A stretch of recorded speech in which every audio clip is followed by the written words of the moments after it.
I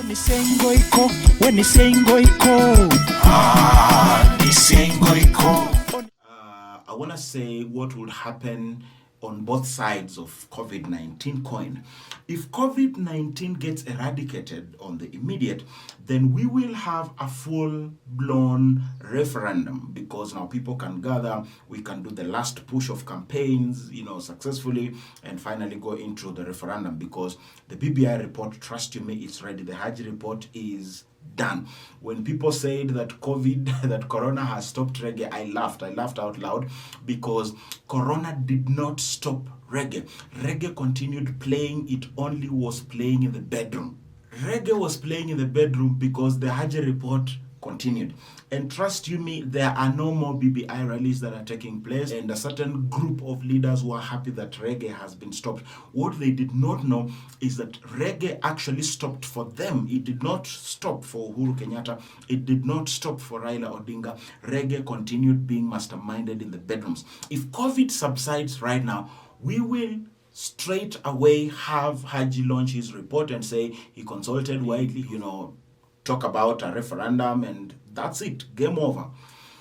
If COVID does not subside and persists to be devil as right now, then we are going to have constitutional changes directed at government institutions according to the recommendations of the Haji report, and we are going to have Parliament enact certain legislations and constitutional amendments, and that's why the president is cracking the purge and the whip to make sure that he has a cohesive army, both in the Senate, in the National Assembly, and in Cabinet, who are willing to toe his line, even to pass legislation, to do constitutional amendments on those clauses that are possible to be changed.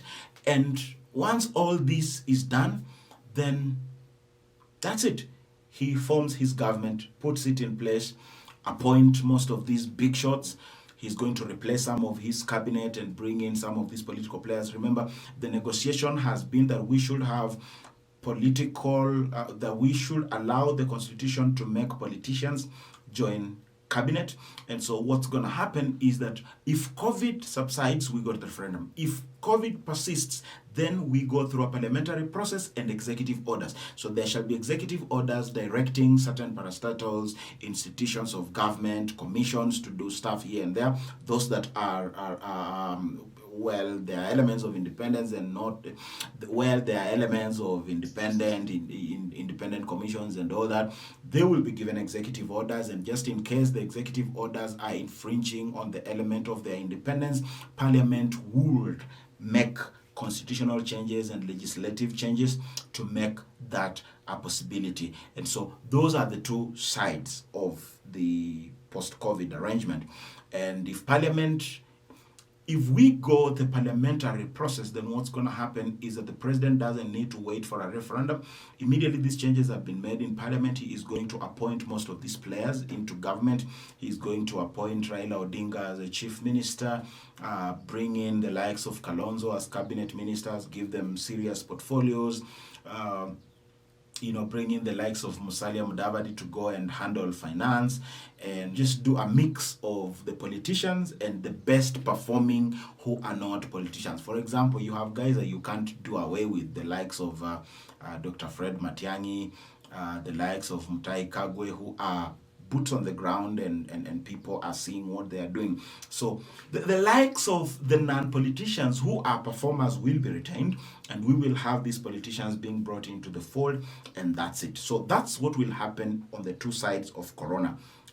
Corona persists, we go the parliamentary route. If Corona subsides, then we go into a full-blown referendum and game show. But most likely the president will want to be wise. He'll probably make these appointments as a way of enticing his people and amalgamating the goodwill of the Kenyan people, and go to a referendum having proven that he can unify the country. And that is the single test that William Ruto is failing, and he needs to pass this test to prove that he is capable of unifying the country, and he is capable of letting go of his personal preferences to accommodate the rest of Kenyans. Onisengo